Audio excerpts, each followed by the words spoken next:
Welcome to the WHHI-TV Daily News. I'm Betsy McDaniel. As always, there's a lot to cover in the Lowcountry today, so let's get started with our headlines.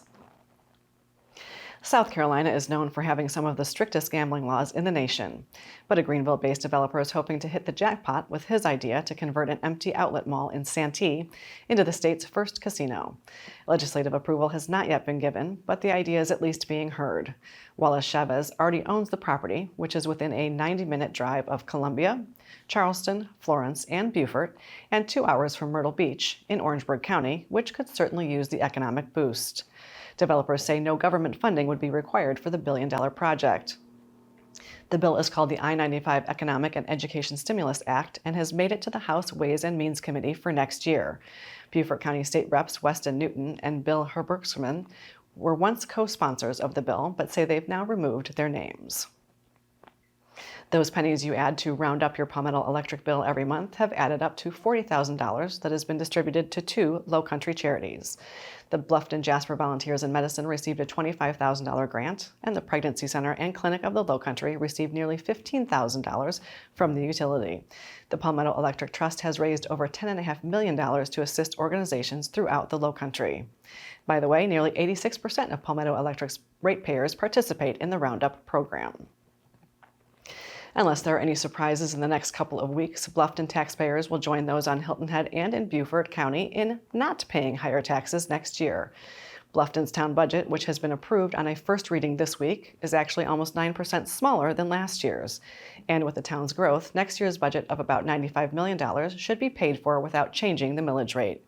Bluffton's property taxes have not increased in the last decade, with decreases in 2019 and 2023.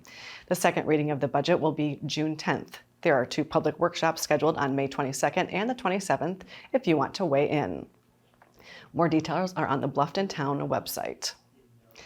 And it is obviously no secret about the growth in the Lowcountry and potential for even more in the coming years. National home builder Tri Pointe Homes, based in California, is announcing its arrival in the Lowcountry with 2 projects that will create 75 single-family homes and townhouses in Beaufort and Bluffton over the next year or so. The Beaufort project will add 50 homes along Highway 170 just southwest of the new Beaufort Station retail area. The Bluffton project hopes to build 26 homes just west of the Promenade in Old Town. The company says there's still much demand in the Hilton Head and Bluffton and Beaufort markets. The media sources on your screen will have more on these and other stories, and we would love for you to like us on Facebook and follow us on Instagram at WHHI-TV. And if you have an idea for a news story, we'd love to hear it, so drop us a line at news@WHHITV.com. And now here's Justin Jarrett with what happened last night in the Lowco. Hey, it's time for Last Night in the Lowco on WHHI, powered by LowcoSports.com, the fastest 60 seconds in local sports. Hilton Head High's girls soccer team and Hardyville's boys both advanced to the lower state finals last night. The Seahawks used a hat trick from Piper Baxter to roll to a 4-0 win over North Augusta in the Class 4A playoffs, setting up a rematch with region rival Bishop England, which scored twice in overtime to beat May River 5-3.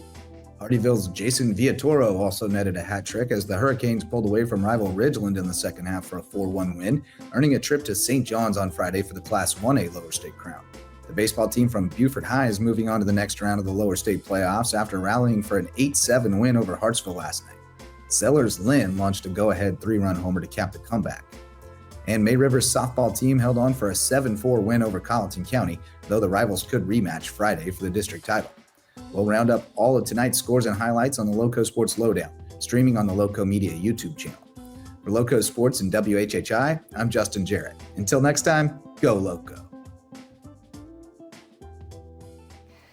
Thanks, Justin. Coming up after a quick break, we're going to talk about honoring nurses and how we might alleviate the shortage of nurses around the state with TK Curtis Pugh, who is the Executive Director of the South Carolina Nurses Association. Stay with us.